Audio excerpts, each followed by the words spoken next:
سبحانك لا علم لنا إلا ما علمتنا إنك أنت العليم الحكيم. الحمد لله نحمده ونستعينه ونستغفره ونؤمن به ونتوكل عليه ونعوذ بالله من شرور أنفسنا ومن سيئات أعمالنا. من يهده الله فلا مضل له ومن يضلله فلا هادي له. ونشهد أن لا إله إلا الله ونشهد أن محمدا عبده ورسوله والصلاة والسلام على محمد وعلى آله وأصحابه أجمعين وعلى من تبعهم من الصالحين بإحسان من الأئمة والهداة والدعاة والأتقياء والصالحين وعلى من سلك سبيلهم إلى يوم الدين. اما بعد فاعوذ باللہ من الشیطان الرجیم بسم اللہ الرحمن الرحیم. آج ہم انشاءاللہ العزیز 24واں پارہ پڑھنے جا رہے ہیں. 24واں پارہ شروع کرنے سے پہلے ہم ایک چیز سیکھیں گے چھوٹی سی، اور وہ یہ ہے کہ اتنا کچھ پڑھنے اور سیکھنے اور سمجھنے کے باوجود بھی دل کی سختی کی کیا وجہ ہوتی ہے، دل کی سختی کی علامات کیا ہیں، ہمیں آیات سن کر موٹیویشن کیوں نہیں ہوتی. بہت سارے لوگ ایسے ہوتے جو سنتے بھی ہیں لیکن پھر بھی موٹیویٹڈ نہیں ہوتے، پھر بھی اپنی اصلاح نہیں کرتے. تو اس کی کیا وجہ ہوتی ہے؟ پہلے تو ہم دل کی سختی کی علامات دیکھتے ہیں. دل کی سختی کی علامات میں سے سب سے پہلی علامت یہ ہے کہ قرآن کی آیات جو ہیں وہ اثر نہیں کرتی. پھر یہ کہ دین کی محفل میں دل نہیں لگتا. پھر یہ کہ نماز میں دل نہیں لگتا. اور یہ کہ انسان کے آنسو نہیں بہتے. یہ کیا ہے؟ دل کی سختی کی علامات. اب کیا کیا جائے؟ ہم یہ چاہتے ہیں کہ ہمارا دل نرم ہو جائے اور ہم جب قرآن سنیں تو قرآن ہمارے دل پر اثر کرے، کیونکہ قرآن کیسا کلام ہے؟ کل آپ نے پڑھا تھا 23 بارے میں کہ اللہ تعالیٰ فرماتے ہیں لو انزلنا هذا القرآن على جبل رأيته خاشعا متصدعا من خشية الله، کہ اگر یہ قرآن ہم پہاڑوں پر اتار دیتے تو وہ اس کی خشیت سے ریزہ ریزہ ہو جاتا. تو پہاڑ اگر اس کی خشیت سے ریزہ ریزہ ہو جاتا تو پھر ہم کیوں نہیں ریزہ ریزہ ہوتے؟ ہم کیوں نہیں اللہ کی فرمانبرداری کی طرف مائل ہوتے؟ ہمارے دل سخت کیوں ہیں؟ تو سب سے پہلے تو یہ قرآن ہی ایک ذریعہ ہے دلوں کو نرم کرنے کا. ٹھیک ہے. پھر یہ کہ انسان اللہ کا ذکر بڑھا دے، اگرچہ دل نہ بھی چاہے تو بھی. جیسے دوائی کھانے کے لیے دل نہیں چاہتا، کڑوی ہوتی ہے، لیکن انسان کیوں کھاتا ہے؟ تاکہ اس کو تندرستی مل جائے. تو پھر ہمیں دل کی سختی کا اگر علاج کرنا ہے تو پھر اللہ کا ذکر نہ دل چاہنے کے باوجود بھی بڑھانا ہوگا. پھر یہ کہ نیک لوگوں کے ساتھ اٹھے بیٹھے، ایسے لوگوں کو تلاش کریں جو اللہ کا ذکر کرتے ہوں، جو اللہ کی یاد دلاتے ہیں. پھر یہ کہ موت کو کثرت سے یاد کرنا. نبی صلی اللہ علیہ وآلہ وسلم نے فرمایا لذتوں کو توڑ دینے والی چیز موت کو کثرت سے یاد کرو. پھر اسی طرح یتیم کے سر پہ ہاتھ رکھنا. ٹھیک ہے.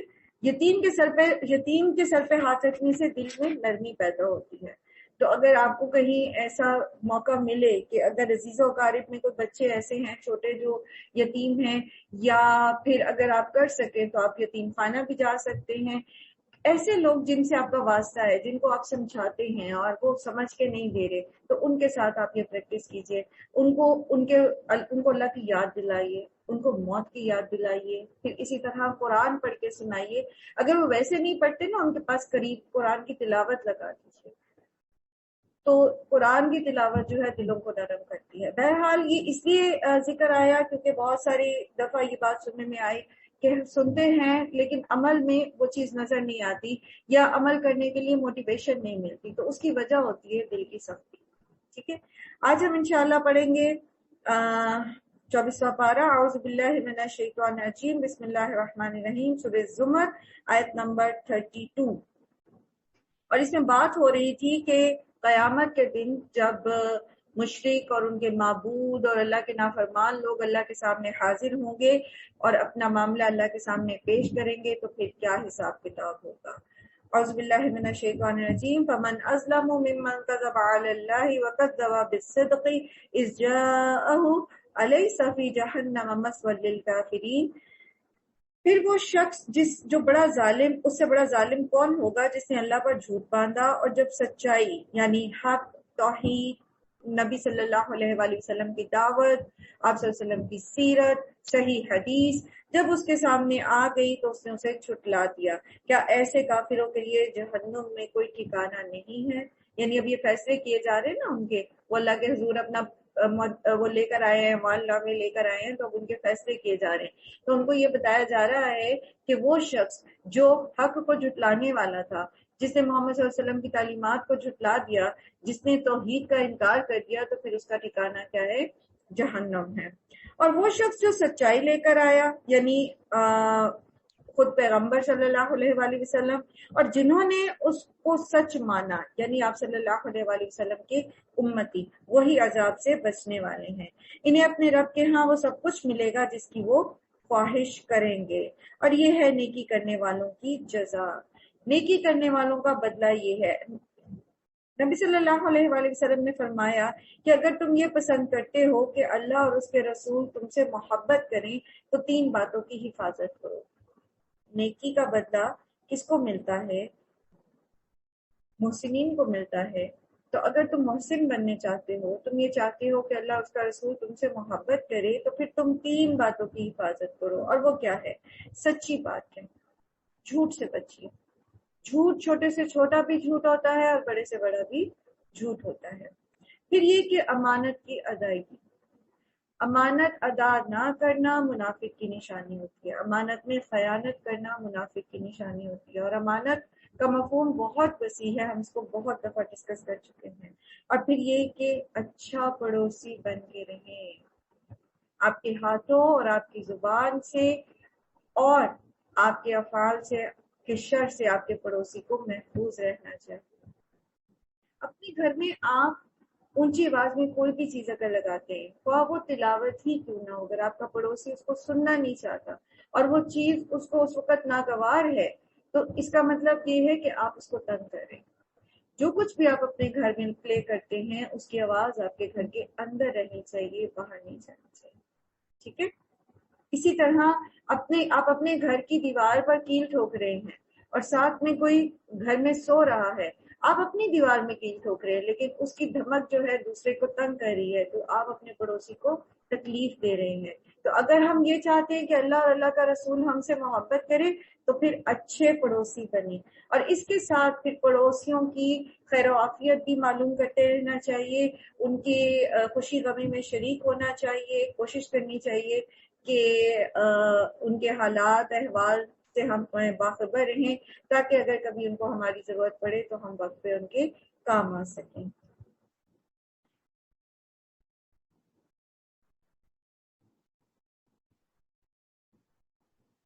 لہم، یہاں سے ہم دوبارہ اس کو پڑھتے ہیں۔ والذی جاء بالصدق وصدق به اولئک هم المتقون لهم ما يشاءون عند ربهم ذلك جزاء المحسنین لیکفر اللہ عنهم اسوأ الذی عملوا ویجزیهم اجرهم باحسن الذی كانوا يعملون۔ نیکی کرنے والوں کو یہ جو بدلہ ملے گا یہ اس لیے تاکہ بدترین اعمال جو انہوں نے کیے تھے انہیں اللہ تعالیٰ ان کے حساب سے ثابت کر دے، اور جو بہترین اعمال وہ کرتے رہے ان کے لحاظ سے ان کو جزا عطا کی جائے۔ الیس اللہ بکاف عبدہ، اور کیا پھر اللہ تعالیٰ اپنے بندے کے لیے کافی نہیں ہے؟ ہم کہتے ہیں نا حسبنا اللہ نعم الوکیل، ٹھیک ہے، حسبنا اللہ و نعم الوکیل، تو اللہ ہمارے لیے کافی ہے۔ تو پھر کیا کرنا ہے؟ یہ لوگ اس کے سوا دوسروں سے تم کو ڈراتے ہیں، تو لوگ جس سے ڈراتے ہیں اس سے نہیں ڈرنا، بلکہ یہ سوچنا ہے کہ میرے لیے تو اللہ ہی کافی ہے۔ لوگ ہمیں کس کس چیز سے ڈراتے ہیں؟ کیا ہوتا ہے؟ وہ ہمیں ڈراتے ہیں کہ اگر آپ اپنی بچی کو شرعی پردہ کرائیں گے تو اس کا رشتہ نہیں ہوگا، اگر بچی سادگی رہتی ہے تو لوگ اس کو پسند نہیں کریں گے، اگر آپ سادگی اختیار کرتے ہیں آپ دنیا میں پیچھے رہ جائیں گے، اگر آپ دنیاوی علوم میں ایکسل کرتے ہیں یا نہیں کرتے، اور اس کے ساتھ آپ کی کوشش یہ ہے کہ آپ جو ہے وہ اللہ کے دین کو سیکھیں، اس میں وقت لگائیں، دین کی تبلیغ کریں، اس میں وقت لگائیں، تو وہ آپ کو کہتے ہیں کہ تم اس کے لیے اپنی جاب چھوڑ رہی ہو، تم بچوں کی تربیت کے لیے جاب چھوڑ رہی ہو، تم نے جو اتنی پڑھائی کی ہے اس کا کیا ہوگا؟ تو لوگ تو ڈراتے ہیں، لوگ تو آپ کو صرف ڈراتے ہیں، اور وہ ہمارے برے اعمال ہمیں خوشنما کر کے دکھا رہے ہوتے ہیں۔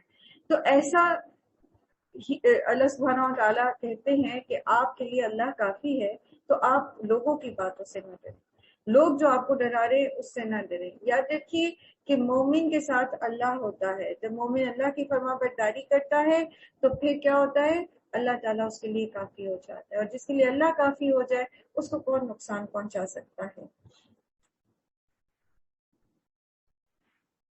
کیا اللہ اپنے بندے کے لیے کافی نہیں ہے؟ یہ لوگ اس کے سوا دوسروں سے آپ کو ڈراتے ہیں، حالانکہ اللہ جسے گمراہی میں ڈال دے اسے کوئی راستہ دکھانے والا نہیں ہے، اور جسے وہ ہدایت دے اسے بھٹکانے والا بھی کوئی نہیں ہے۔ کیا اللہ زبردست اور انتقام لینے والا نہیں ہے؟ اب آپ دیکھیے کہ اگر ہم معاملات کی بات کرتے ہیں اور ہدایت کی بات کرتے ہیں تو ہمیں ہر معاملے میں ہدایت کی ضرورت ہوتی ہے، ایسے ہی ہے نا؟ آپ کو سبجیکٹس میں چوائس کے لیے ہدایت کی ضرورت ہوتی ہے، آپ کو رشتہ داروں میں معاملہ کرنے کے لیے ہدایت کی ضرورت ہوتی ہے، آپ کو کپڑے کی سلیکشن میں ہدایت کی ضرورت ہوتی ہے، میں کون سا سوٹ خریدوں، یہ خریدوں یا وہ خریدوں، تو ہر وقت انسان کو ہدایت کی ضرورت ہوتی ہے نا۔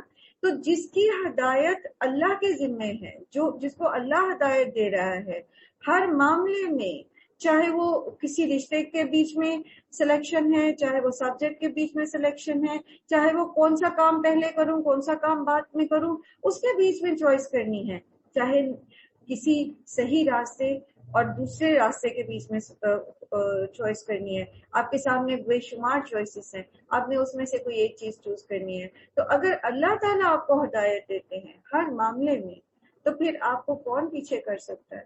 کون آپ کو نقصان دے سکتا ہے؟ بظاہر اگر دنیا والوں کو لگتا ہے کہ یہ اس نے کس چیز کو چن لیا ہے، یہ تو اس کے لیے صحیح نہیں، اور یہ تو اتنے معیار کی نہیں، لیکن آپ کو پتا ہے کہ آپ نے اس کو اللہ کی فرما برداری میں چنا ہے، یہ ہدایت آپ کو اللہ نے دی ہے، تو یقین کیجئے اللہ کی بات کبھی جھوٹی نہیں ہوتی، آپ کبھی بھی خسارے میں نہیں رہیں گے۔ اور پھر جس کو اللہ کی طرف سے ہدایت نصیب نہ ہو، دنیا کے ہر معاملے میں جہاں بھی وہ چوائس کرنا چاہتا ہے اس کے ساتھ اللہ نہیں ہے، اللہ نے اس کو ہدایت نہیں دی، تو کیا اس بات کا یقین ہے کہ وہ واقعی کامیاب ہوگا؟ واقعی وہ جس کو کامیابی سمجھ رہا ہے وہ کامیابی ہے۔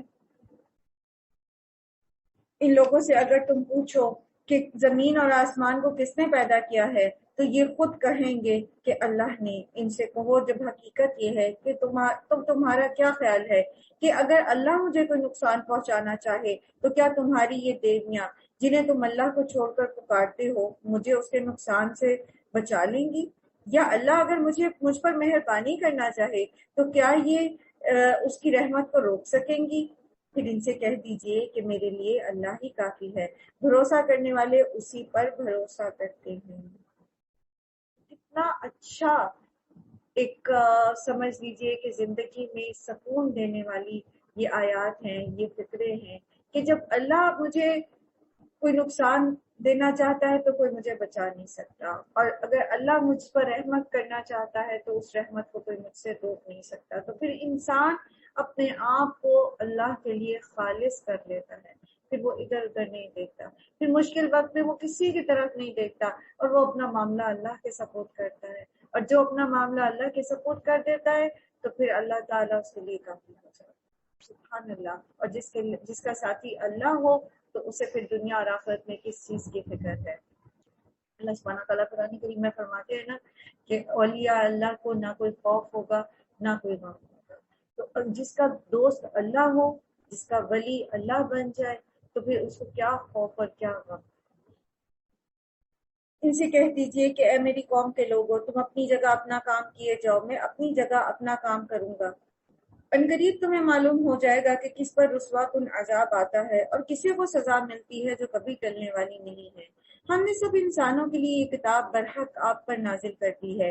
اب جو سیدھا راستہ اختیار کرے گا اپنے لیے کرے گا، اور جو بھٹکے گا تو اس کے بھٹکنے کا وبال اسی پر ہوگا، آپ ان کے ذمہ دار نہیں ہیں۔ تو مبلغ جو ہوتا ہے وہ ذمہ دار نہیں ہے، وہ صرف راستہ دکھانے والا ہے۔ اب اس کے راستہ دکھانے پر جو سیدھے راستے کو اختیار کر لیتا ہے تو دنیا اور آخرت میں فائدہ وہی اٹھاتا ہے، اور جو اس کو جھٹک دیتا ہے اس سے منہ موڑ لیتا ہے، تکبر کرتا ہے، تعصب کا شکار ہو جاتا ہے، اپنے تئیں وہ اپنی ایگو بچا لیتا ہے، اپنے تئیں وہ اپنی دنیا کا عہدہ یا رتبہ بچا لیتا ہے، لیکن بات دراصل یہ ہے وہ اپنے لیے وبال کماتا ہے، اور اس کا نقصان نہ اللہ کو ہے نہ اللہ کے رسول صلی اللہ علیہ وآلہ وسلم کو۔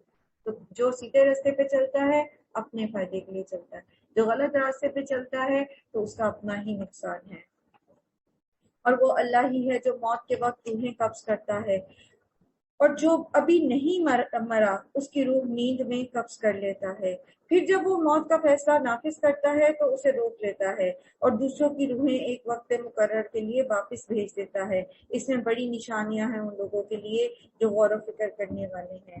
یعنی انسان کو یہ احساس دلایا جا رہا ہے کہ موت اور زندگی جو ہے یہ صرف اللہ کے ہاتھ میں ہے۔ ہم میں سے کون یہ کہہ سکتا ہے کہ میں اگر اب سو رہی ہوں تو میں جاگ جاؤں گی، میں صبح اٹھ جاؤں گی؟ کوئی بھی نہیں کہہ سکتا۔ صبح کو جب آپ دعا پڑھتے ہیں تو آپ کیا پڑھتے ہیں؟ رات کو آپ سوتے ہوئے کیا دعا پڑھتے ہیں؟ اللہم باسمک اموت واحیا، ٹھیک ہے؟ اور صبح آپ کیا دعا پڑھتے ہیں؟ الحمدللہ الذی احیانا بعدما اماتنا، ٹھیک ہے؟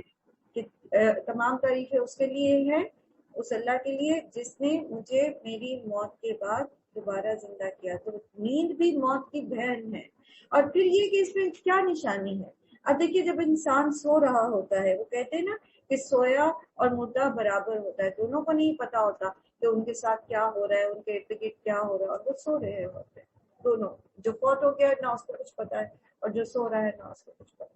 تو یہ موت اور زندگی سراسر اللہ کے ہاتھ میں، اور اگر اللہ تعالیٰ صبح ہمیں دوبارہ زندہ کر دیتا ہے تو پھر وہ ہمیں ایک اور موقع دیتا ہے شکر کرنے کا، نیک اعمال کرنے کا، جو خرابیاں، جو کمی بیشی پچھلے دن میں رہ گئی اس کو دور کرنے کا، ایک نئے عزم اور ایک نئے حوصلے کے ساتھ ایک نئے دن کے آغاز کرنے کا، کہ ہم اپنا یہ دن آج اللہ کی فرما برداری میں گزاریں گے۔ کل جو نماز میں تاخیر ہو گئی آج وہ ہونے نہیں دیں گے۔ کل جو میرا دھیان ادھر ادھر زیادہ رہا تو آج میں اللہ کے ذکر پہ فوکس کروں گی۔ تو روز اللہ تعالیٰ ہمیں ایک نئی زندگی دیتے ہیں، لیکن یہ زندگی تبھی تک ملے گی جب تک موت کا مقررہ وقت نہ آ گیا۔ یہ مہلت کتنی ہے ہم میں سے کوئی نہیں جانتا، تو پھر کیا کریں؟ ہر وقت ہر دن جو مہلت مل جاتی ہے نا، اسی کو آخری سمجھتے ہوئے بہترین طریقے سے گزاریں۔ کیا اس اللہ کو چھوڑ کر دوسرے لوگوں کو انہوں نے اپنا شفاعت کرنے والا بنا رکھا ہے؟ ان سے کہو کہ شفاعت کریں گے، کہ وہ شفاعت کریں گے خواہ ان کے اختیار میں ہو یا نہ ہو، وہ یہ سمجھتے نہیں ہیں؟ ٹھیک ہے، یعنی ان سے کوشچن کیا جا رہا ہے کہ آپ نے کیسے ان کو اللہ کے ہاں اپنا سفارشی سمجھ لیا ہے؟ کیا واقعی ان کے پاس کوئی اس چیز کا اختیار ہے؟ کیا آپ کے پاس دلیل ہے؟ کیا انہوں نے آپ سے کوئی کمٹمنٹ کر رکھی ہے؟ اور اگر انہوں نے کوئی کمٹمنٹ کی ہے تو اس کے پیچھے کیا دلیل ہے کہ لازماً وہ آپ بندے کی سفارش کریں گے؟ کہیے شفاعت ساری کی ساری اللہ کے اختیار میں ہے، آسمان اور زمین کی بادشاہی کا وہی مالک ہے، پھر اسی کی طرف تم پلٹائے جانے والے ہو۔ جب اکیلے اللہ کا ذکر کیا جاتا ہے تو آخرت پر ایمان نہ رکھنے والوں کے دل اڑنے لگتے ہیں، اور جب اس کے سوا دوسروں کا ذکر کیا جاتا ہے تو یکایک وہ خوشی سے کھل اٹھتے ہیں۔ اس کی وجہ پتہ ہے کیا ہوتی ہے؟ اس کی وجہ یہ ہوتی ہے کہ جب اللہ کو چھوڑ کر کچھ دوسری ہستیوں کو لوگ اللہ کے صفات میں شریک کر لیتے ہیں تو وہ اللہ سے زیادہ ان سے محبت کرنے لگتے ہیں، کیونکہ شیطان ان کے دل میں یہ خیال ڈال دیتا ہے کہ یہ تمہاری سفارش کریں گے تو اللہ تمہاری بات مانے گا، تو ان سے محبت زیادہ بڑھ جاتی ہے۔ جیسے باپ سے کوئی بات منمانی ہوتی ہے تو بچے کیا کرتے ہیں؟ ماں کو آگے کرتے ہیں، اور پھر باپ سے ان کی محبت جو ہے وہ نسبتاً ماں کی نسبت تھوڑی کم ہوتی ہے، انہیں پتہ ہوتا ہے کہ ماں ہماری بات منواتی ہے باپ سے، ٹھیک ہے؟ اسی طرح ان کا یہ گمان ہو جاتا ہے کہ اللہ تعالیٰ تو ہماری نہیں سنیں گے، یہ ہماری سفارش کرتے ہیں، یہ اللہ تعالیٰ کو نعوذ باللہ مجبور کرتے ہیں، تو پھر اللہ تعالیٰ ہماری بات جو ہے وہ مانتے ہیں، تو پھر ان کی محبتیں ان سے ان دوسری ہستیوں کے ساتھ زیادہ ہو جاتی ہیں۔ سورہ بقرہ میں آپ نے کیا پڑھا تھا کہ وَمِنَ النَّاسِ مَن يَتَّخِذُ مِن دُونِ اللَّهِ أَندَادًا يُحِبُّونَهُم كَحُبِّ اللَّهِ، وہ لوگوں میں سے وہ جو اللہ کو چھوڑ کر دوسرے شریکوں کو بنا لیتے ہیں تو ان سے ایسے محبت کرنے لگتے ہیں جیسے اللہ سے محبت کرنے کا حق ہے. والذین آمنوا اشد حبا للہ، لیکن جو ایمان لانے والے ہوتے ہیں وہ اللہ سے زیادہ محبت کرتے ہیں. تو یہ اللہ سے محبت ان کی جو ہوتی ہے وہ نام کی رہ جاتی ہے، باقی ساری کی ساری محبتیں جو ہیں وہ ان شریکوں کے لیے ہو جاتی ہیں. اس لیے صرف اللہ کا ذکر کرتے ہیں تو بور ہونے لگتے ہیں. اگر آپ صرف قرآن کی باتیں کرتے ہیں، اگر آپ صرف ان کو توحید ہی سکھانے کی بات کرتے ہیں، صرف اللہ کا ذکر کرتے رہتے تو دل تنگ ہونے شروع ہوتے ہیں. اور اگر دوسروں کا بھی کچھ ذکر ہوتا ہے تو ظاہر ہے ان سے محبت زیادہ ہوتی ہے، تو پھر ان کے دل خوش ہو جاتے ہیں. کہیے آسمان اور زمین کے پیدا کرنے والے، حاضر اور غائب کے جاننے والے، تو ہی اپنے بندوں کے درمیان اس چیز کا فیصلہ کرے گا جس میں وہ اختلاف کرتے رہے ہیں. اگر ان ظالموں کے پاس زمین کی ساری دولت بھی ہو اور اتنی ہی اور بھی، تو یہ روز قیامت کے برے عذاب سے بچنے کے لیے سب کچھ فدیے میں دینے کے لیے تیار ہو جائیں گے. وہاں اللہ کی طرف سے ان کے سامنے وہ کچھ آئے گا جس کا انہوں نے کبھی اندازہ ہی نہیں کیا ہے. وہاں اپنی کمائی کے سارے برے نتائج ان پر کھل جائیں گے اور وہی چیز ان پر مسلط ہو جائے گی جس کا یہ مذاق اڑاتے رہے ہیں. اور جہاں تک غیر اللہ کی محبت کا تعلق ہے، جیسا کہ یہ مشرک کرتے ہیں، علامہ آلوسی اپنی تفسیر روح المعانی میں اس مقام پر اپنا ایک تجربہ بیان کرتے ہیں. وہ کہتے ہیں کہ ایک روز میں نے ایک شخص کو دیکھا کہ وہ اپنی مصیبت کے لیے ایک فوت شدہ بزرگ کو مدد کے لیے پکار رہا تھا. میں نے کہا اللہ کے بندے اللہ کو پکار، وہ تو خود فرماتا ہے کہ وَإِذَا سَأَلَكَ عِبَادِي عَنِّي فَإِنِّي قَرِيبٌ أُجِيبُ دَعْوَةَ الدَّاعِ إِذَا دَعَانِ. تو میری یہ بات سن کر اس شخص کو بہت غصہ آیا، اور علامہ کہتے ہیں کہ بعد میں لوگوں نے مجھے بتایا کہ وہ یہ کہہ رہا تھا لوگوں سے کہ یہ شخص جو ہے یہ اولیاء کا منکر ہے. تو لوگوں کو کے اندر تعصب ابھر آتا ہے جب آپ ان کو صحیح بات بتانے کی کوشش کرتے ہیں. اور لٹرلی یہ نظارے دیکھے ہیں کہ لوگ بزرگوں سے مانگتے ہیں، ان کو پکارتے ہیں اور کہتے ہیں کہ تجھ سے ہی لے کے جائیں گے اور تو ہی ہماری مدد کر. اللہ سبحانہ تعالیٰ ہم سب کو شرک کے ہر چھوٹے سے چھوٹے اور بڑے سے بڑے شرک سے اپنی پناہ میں رکھے، کیونکہ شرک جو ہے وہ اعمال کو ضائع کر دے گا. اور قیامت کے دن انسان بڑی بڑی نیکیاں بھی کر کے جائے گا اور اس نے شرک کیا ہوگا تو وہ قبول نہیں کی جائیں گی. یہی انسان جب ذرا سی مصیبت اسے چھو جاتی ہے تو ہمیں پکارتا ہے، اور جب ہم اسے اپنی طرف سے نعمت دے کر نعمت دیتے ہیں تو کہتا ہے کہ یہ تو مجھے میرے علم کی بنا پر دیا گیا. یعنی پھر کیا کہتا ہے کہ میں تو سیلف میڈ ہوں. بات یہ ہے کہ سیلف میڈ کچھ نہیں ہوتا. ہمارے ہاں اس کو بڑے اعزاز کی بات سمجھ کر لوگ بولتے ہیں، اور یہی جملہ قارون نے بولا تھا تو اللہ تعالیٰ نے اس کو زمین میں دھسا دیا تھا. انسان یہ تو سوچے کہ اگر آج میں کسی مقام پر ہوں تو میں اس مقام پر پہنچا کیسے ہوں، وہ اسباب میسر کیسے آئے مجھے جس کو اختیار کر کے میں یہاں تک پہنچا ہوں. کیا وہ مسبب الاسباب کے دینے کی وجہ سے نہیں ملے تھے؟ کیا وہ اللہ نے ہمیں نہیں دیے تھے؟ تو انسان کو ایسی باتیں کرنے سے بچنا چاہیے. نہیں، بلکہ یہ آزمائش ہے، مگر ان میں سے اکثر لوگ جانتے نہیں. یہی بات ان سے پہلے گزرے ہوئے لوگ بھی کہہ چکے ہیں، مگر جو کچھ وہ کماتے تھے ان کے کسی کام نہ آیا، پھر اپنی کمائی کے برے نتائج انہوں نے بھگتے. اور ان لوگوں میں سے بھی جو ظالم ہیں وہ عنقریب اپنی کمائی کے برے نتائج بھگتیں گے. یہ ہمیں عاجز کر دینے والے نہیں ہیں، اور کیا انہیں معلوم نہیں ہے کہ اللہ جس کا چاہتا ہے رزق کشادہ کر دیتا ہے اور جس کا چاہتا ہے تنگ کر دیتا ہے. اس میں نشانیاں ہیں ان لوگوں کے لیے جو ایمان لاتے ہیں. وہ یہ سمجھ جاتے ہیں کہ رزق کی کشائش یا رزق کی تنگی محض آزمائش کے لیے ہے. جس کو اللہ نے دیا اس کو بھی اللہ تعالیٰ نے آزمایا، اور جس کو نہیں دیا اس کو بھی اللہ نے آزمایا ہے. کہہ دیجئے کہ اے میرے بندو جنہوں نے اپنی جانوں پر زیادتی کی ہے، اللہ کی رحمت سے مایوس نہ ہو، یقیناً اللہ سارے گناہ معاف کر دیتا ہے، وہ تو غفور الرحیم ہے. قل یا عبادی الذین اسرفوا علی انفسهم لا تقنطوا من رحمت اللہ ان اللہ یغفر الذنوب جميعا انہ هو الغفور الرحیم. تو اللہ سبحانہ وتعالی ہر گناہ معاف کر دیتے ہیں جب انسان سچے دل سے توبہ کرتا ہے. اللہ تعالیٰ نے تو ان 100 قتل کرنے والے شخص کو بھی معاف کر دیا تھا جس نے سچی توبہ کی. تو انسان چاہے شرک کر چکا ہو، چاہے کفر کر چکا ہو، چاہے قتل کر چکا ہو، چاہے